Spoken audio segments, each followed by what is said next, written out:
Hello everybody, my name is Track394 and thank you very much for joining me today on my Minecraft 1.14 ice farm.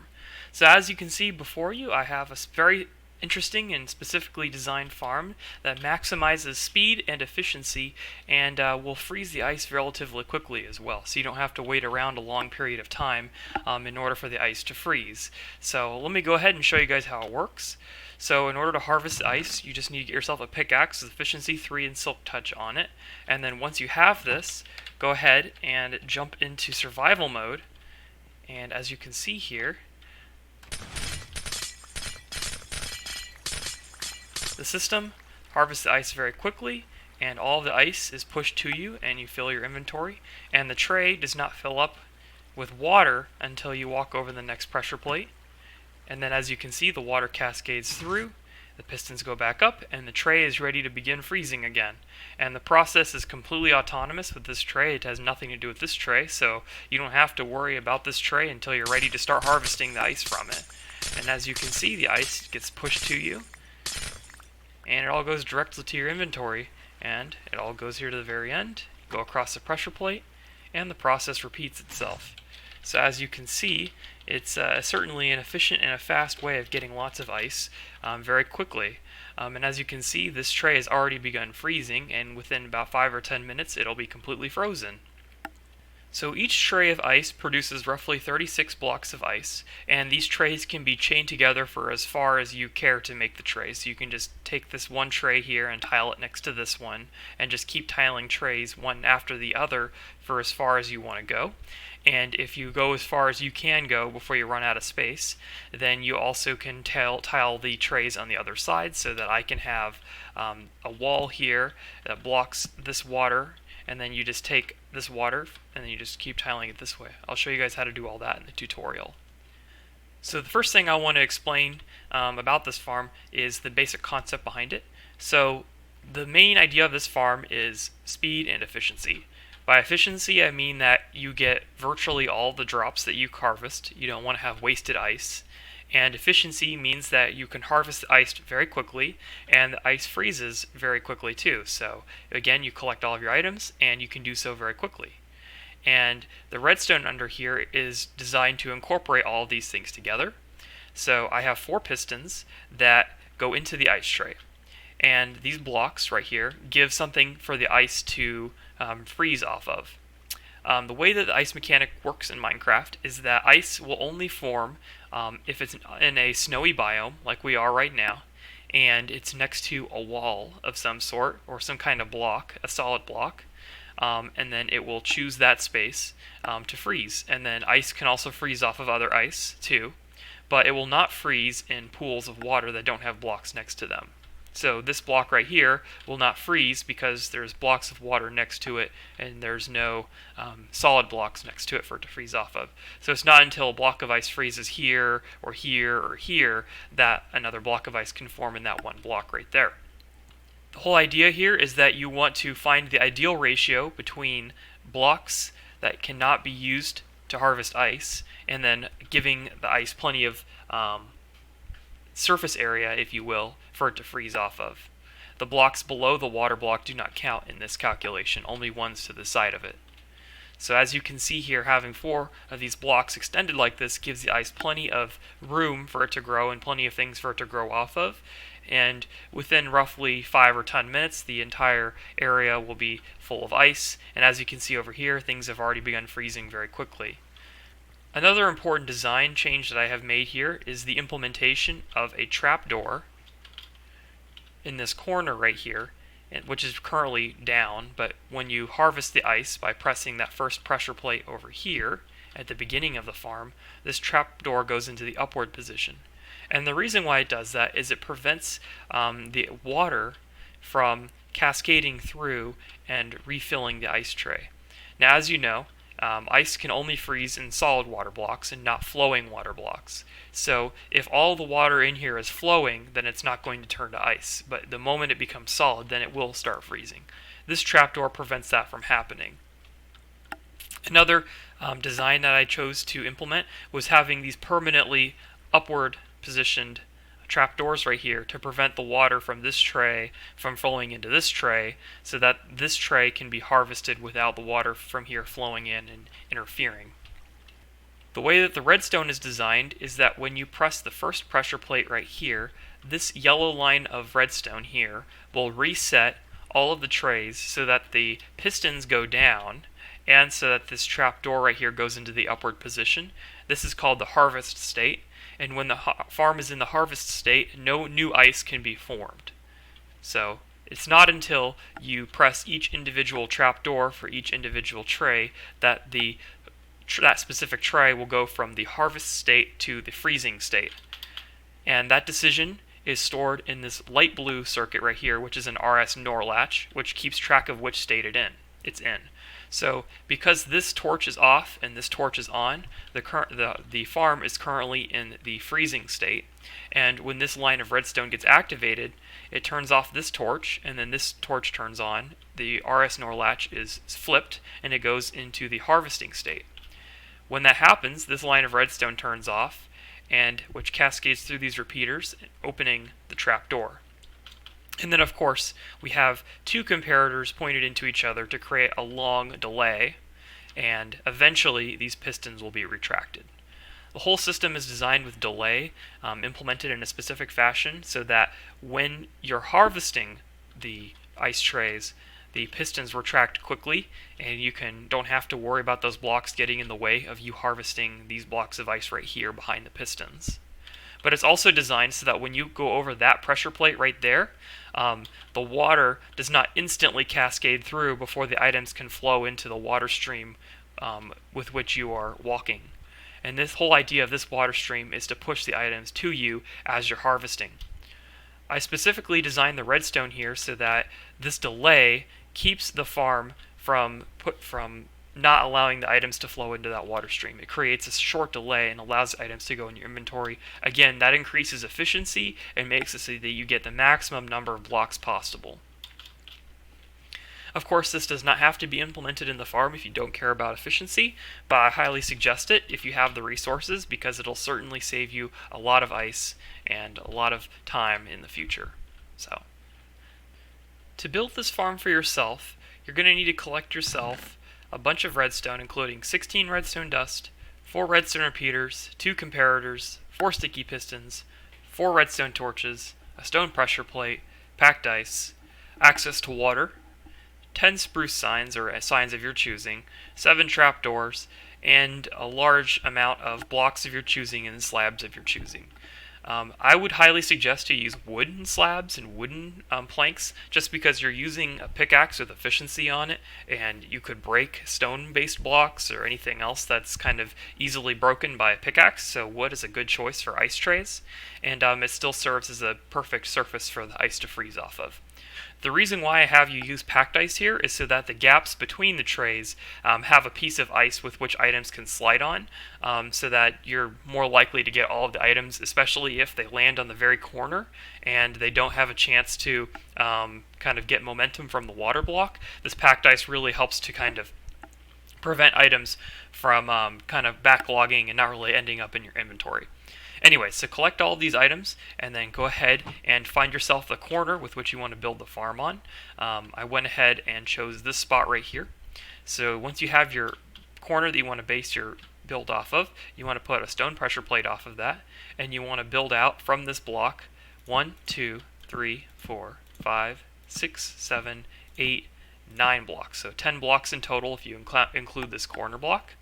And then around this corner block, you're just going to make yourself a little pathway here with which you can kind of walk along. And this is the pathway which you're going to be going down as you harvest the ice. And then you can make yourself a little doorway here.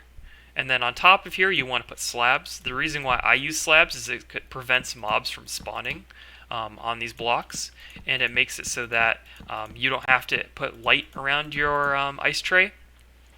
And it allows the ice to freeze, because remember, ice does not freeze if there's light sources close to it. So having these slabs prevents mobs from spawning in your farm. Then go ahead and put some signs in the pathway here. This prevents the water inside the farm from spilling into that tunnel with which you're going to be harvesting the ice from. The next step is you want to fill in from this block right here. You want to go from this slab. You want to go 1, 2, 3, 4, 5, 6, 7 blocks, and then you want to fill in all of that space from the base of the tunnel here all the way out, like this.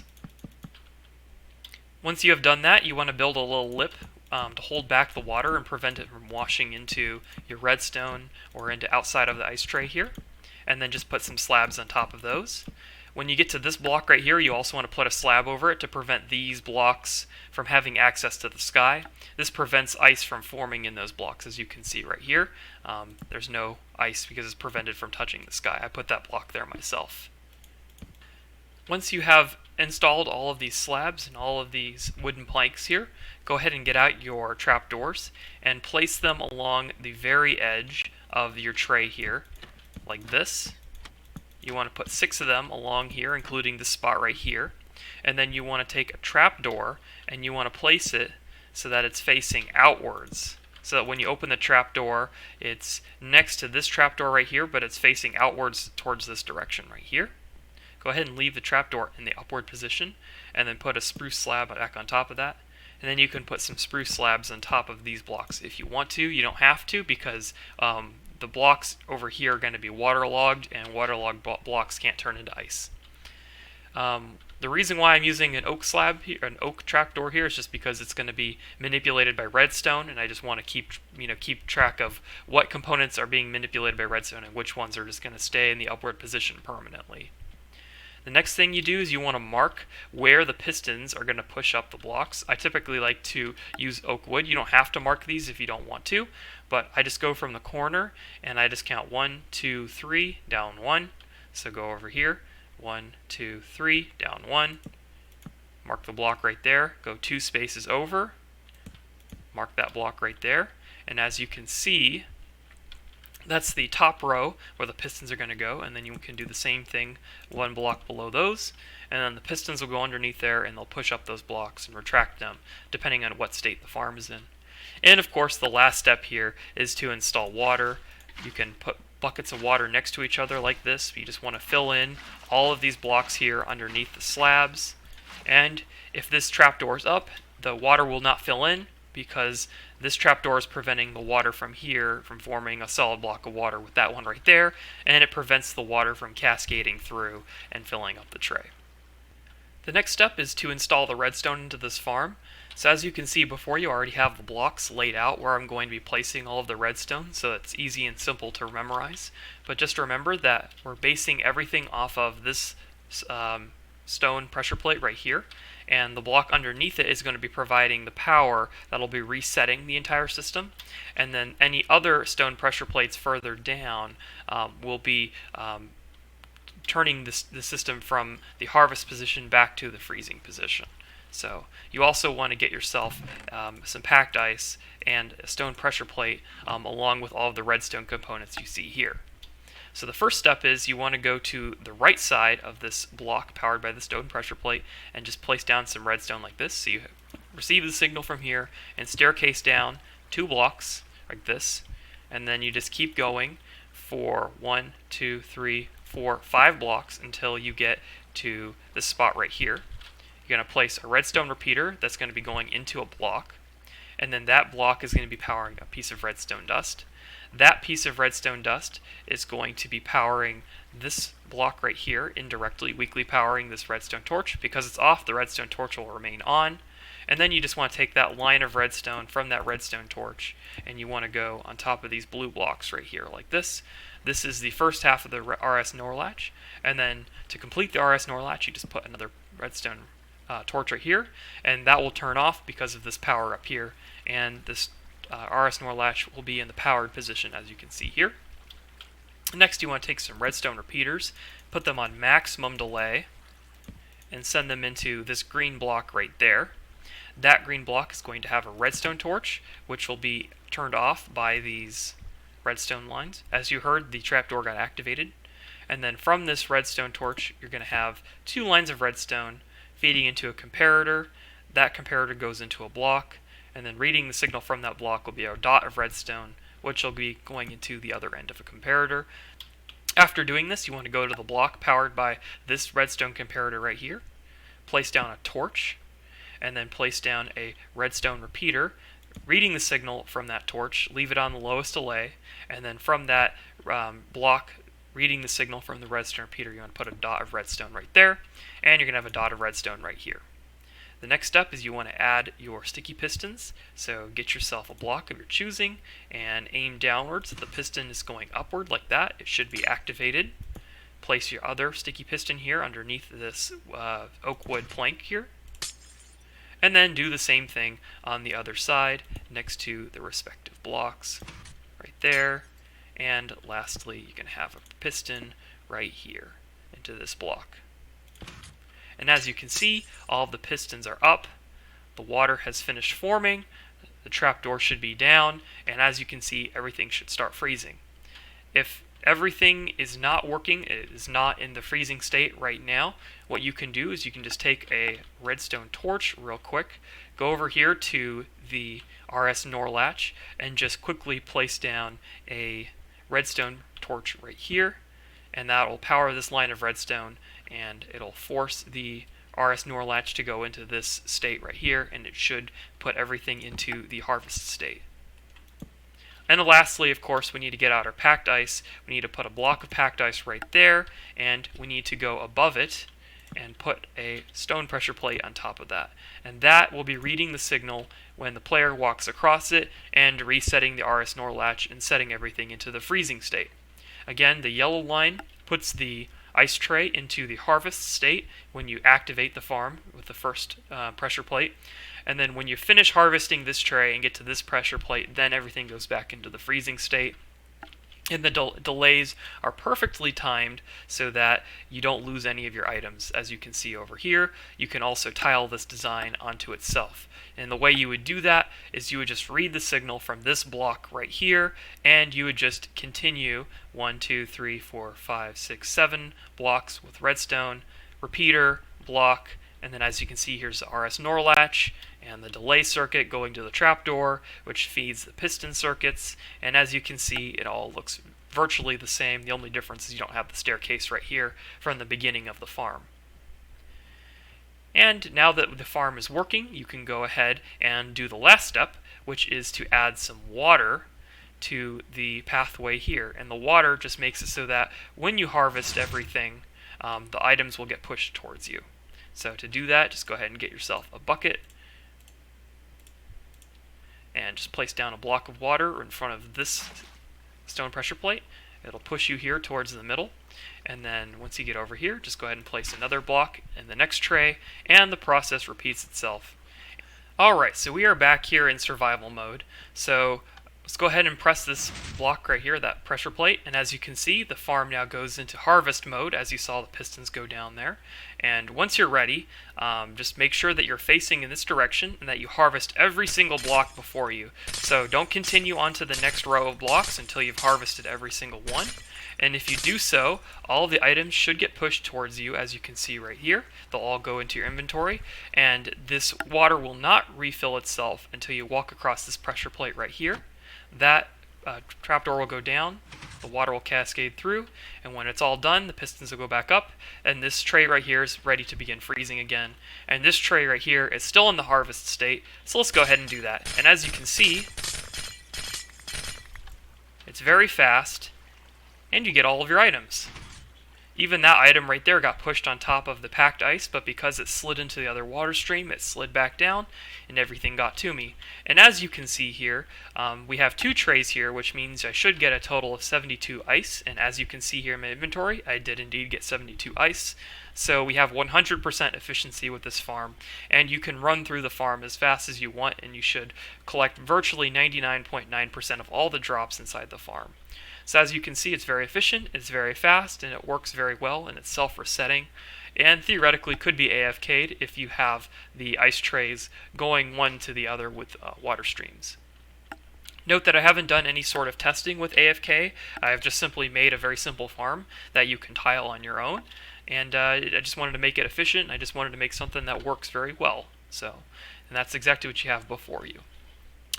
If you want to tile this design for yourself, all you really need to do is just have a pathway leading from the end of this tray right here, leading to the entrance of another tray, which is facing the opposite direction of this one, so that you would be mining the blocks in this direction right here. And of course, if you want to make it very compact, I would also suggest using trapdoors on these blocks of water right here to make them waterlogged. And this prevents the water from flowing down into your redstone or other components and makes it so that you can walk along this pathway with the water blocks being right next to you. And then once you go over here on this side, you just walk down, harvesting blocks in this fashion. And of course, the design for this other tray right here is exactly the same as the other ones. The key here is that the same blocks that you have these trapdoors is going to be the wall with which you start building the next tray that you would. So this would just be solid blocks here, water here, 1, 2, 3, 4, 5, 6, 7, 8, and then the 9th block right here is going to be those trapdoors with water inside of them, as you have over here in these trays. And when you're done, everything should be very even and symmetrical, and you could have a pathway going back to the front here, and you could repeat the entire process if you so choose. So as you can see here, it's certainly very tileable and can be built as long or as small as you wanted to make it. The whole idea is that you just have individual trays that will harvest individually, that freeze individually, and can be dealt with individually. And so this modular design is very important to how this whole ice farm works. But without further ado, that's all I have for you guys today. Thank you very much for joining me on this video. If you guys liked it, please sure to leave a like and maybe a comment in the comment section, letting me know what you guys thought, maybe think some ideas or improvements to this farm. And if you didn't like it, certainly leave a comment and letting me know what it is you didn't like about the video so that maybe I can improve things in the future. But yeah, I appreciate you guys watching this video all the way to the very end. If you like this kind of stuff, then I suggest you consider subscribing to my YouTube channel. I also have a Let's Play where I implement these sorts of contraptions into my Let's Play world, and you guys might find that interesting, so be sure to look out for that. But without further ado, thank you guys very much for watching, and take it easy, everybody.